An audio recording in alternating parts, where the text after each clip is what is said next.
সুপ্রিয় দর্শক বন্ধুরা, আসসালামু আলাইকুম। সবাই কেমন আছেন? আশা করছি যে যেখানে আছেন অনেক অনেক ভালো আছেন।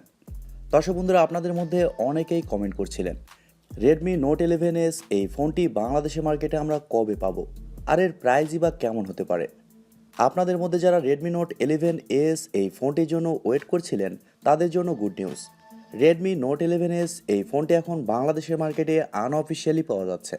তবে কোথায় এবং কেমন প্রাইস পয়েন্টে পাওয়া যাচ্ছে এই বিষয়ে আমরা পরে কথা বলছি।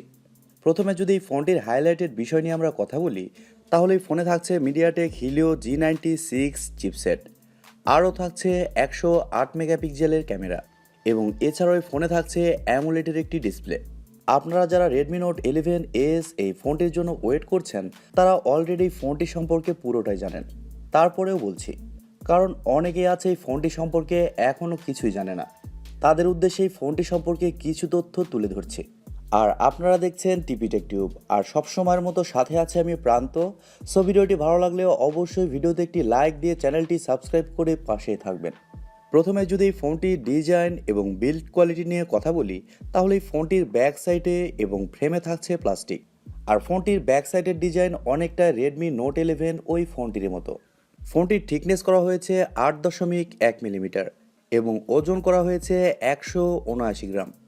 ফোনটির ভালো দিক হচ্ছে ফোনে থাকছে IP53 ডাস্ট অ্যান্ড স্প্লেশ প্রোটেকশন, যার কারণে ফোনটিতে হালকা পানি ছেঁড়া ফোটা এবং ধুলো ঢুকছে না। আর ফোনটির সামনে আসলে আপনারা পেয়ে যাচ্ছেন একটি ফুল ভিউ ডিসপ্লে, যার উপর অংশে পাঞ্চলের মাধ্যমে বসানো থাকছে সেলফি ক্যামেরাটি। তবে ফোনে থাকছে সাইড মাউন্টেন ফিঙ্গারপ্রিন্ট সেন্সর, যা যথেষ্ট ফাস্ট এবং অ্যাকুরেট হবে বলে জানা গিয়েছে। আর পোর্টস অ্যান্ড বাটন হিসেবে ফোনটিতে আপনারা সব ধরনের পোর্টস অ্যান্ড বাটনও পেয়ে যাচ্ছেন, যেমন 3.5 millimetre headphone jack, type C slot ইত্যাদি। আর ফোনটিতে আপনারা দুইটি সিম কার্ডের পাশাপাশি একটি মাইক্রো এসডি কার্ড ব্যবহারেরও সুযোগ পাবেন। আর ফোনটি কয়েকটি কালারে পাওয়া যাবে, যেমন ব্লু, গ্রে, হোয়াইট ইত্যাদি। সো সব কিছু মিলেই ফোনটির ডিজাইন এবং বিল্ড কোয়ালিটি আপনাদের কাছে কেমন লেগেছে কমেন্ট করে আপনাদের মূল্যবান মতামত অবশ্যই জানাবেন।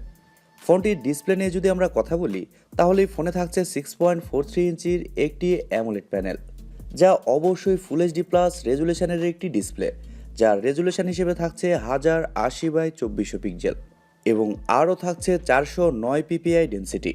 এই ডিসপ্লের ভালো দিক হচ্ছে এই ডিসপ্লেতে থাকছে 1000 নিটস পিক ব্রাইটনেস এবং আরও থাকছে 90 হার্টসের রিফ্রেশের, যার কারণে ফোনটির ডিসপ্লে টাচ রেসপন্সও কিন্তু খুবই ভালো হবে। তবে 120 হার্টসের রিফ্রেশ রেট থাকলে একটু বেটার হতো। আর ফোনটির ডিসপ্লের প্রোটেকশন হিসেবে থাকছে Corning gorilla glass 3। Overall display section কিন্তু খুবই ভালো। ফোনটির সফটওয়্যার এবং পারফরমেন্স নিয়ে যদি আমরা কথা বলি, তাহলে এই ফোনে থাকছে অ্যান্ড্রয়েড 11, যার ব্যাকএন্ডে থাকছে MIUI 13। আর আমি প্রথমেই বলেছি এই ফোনটিতে চিপসেট হিসেবে থাকছে মিডিয়াটেক হিলিও G96, যা 12 ন্যানোমিটার আর্কিটেকচারে তৈরি করা একটি অক্টা-কোর প্রসেসর, এবং জিপিইউ হিসেবে থাকছে মালি G57 MC2। MediaTek Helio G96 এই চিপসেটটা কিন্তু যথেষ্ট ভালো এবং পাওয়ারফুল, আর এর কারণে এই ফোনটিতে আপনারা যে কোনো হাই লেভেলের গেমস মিডিয়াম টু হাই সেটিংসে ইজিলি খেলতে পারবেন। এক কথায় বলতে গেলেই চিপসেটকে বলা যায় বাজেটে গেমিং প্রসেসর। এবার যদি ফোনটির ক্যামেরা নিয়ে কথা বলি, তাহলে এই ফোনটির ব্যাক সাইডে থাকছে 4টি ক্যামেরা, যার মেন সেন্সর হিসেবে থাকছে 108 মেগাপিক্সেলের একটি ওয়াইড সেন্সর, যা 1.9 অ্যাপাচার, এবং সেকেন্ডে থাকছে 8 মেগাপিক্সেলের একটি আলট্রা ওয়াইড সেন্সর। সাথে আরও থাকছে 2 মেগাপিক্সেল করে আরও 2টি সেন্সর, যাকে বলতে পারেন ফালতু সেন্সর। তবে এই ফোনটির ব্যাক ক্যামেরা দিয়ে আপনারা সর্বোচ্চ 1080p 30 fps শ্যুট করতে পারছেন। এখানে কিন্তু 4K অপশানটা থাকছে না। আর ফোনটির সামনে আসলে আপনারা পেয়ে যাচ্ছেন 16 মেগাপিক্সেলের একটি সেলফি ক্যামেরা, আর সেলফি ক্যামেরা দিয়েও আপনারা শুধুমাত্র 1080pতেই শ্যুট করতে পারছেন। এক কথায় বলতে গেলে ফোনটির ক্যামেরাতে 4K অপশানটা থাকছে না। ফোনটির ব্যাটারি সেকশনে থাকছে 5000 mAh একটি ব্যাটারি, আর ফোনটিকে চার্জ করার জন্য থাকছে 33 ওয়াটের একটি চার্জার। Xiaomi বলছে চার্জারের মাধ্যমে ফোনটিকে আপনি 1 ঘন্টার মধ্যে ফুল চার্জ করতে পারবেন। ফোনটি কয়েকটি ভেরিয়েন্টে পাওয়া যাবে, তবে এখন পর্যন্ত বাংলাদেশের মার্কেটে এই ফোনটি একটি ভেরিয়েন্টে পাওয়া যাচ্ছে, 6GB র্যাম 128GB রম।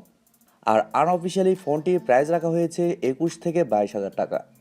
আর ফোনটি বসুন্ধরা সিটির বিভিন্ন শপেই পাওয়া যাচ্ছে। তবে এই ফোনটি কোথায় এবং কেমন প্রাইস পয়েন্টে পাওয়া যাচ্ছে এই বিষয়ে জানতে হলে কমেন্ট করতে হবে। কমেন্টে আমি আপনাদের শপের অ্যাড্রেস দেওয়ার চেষ্টা করব।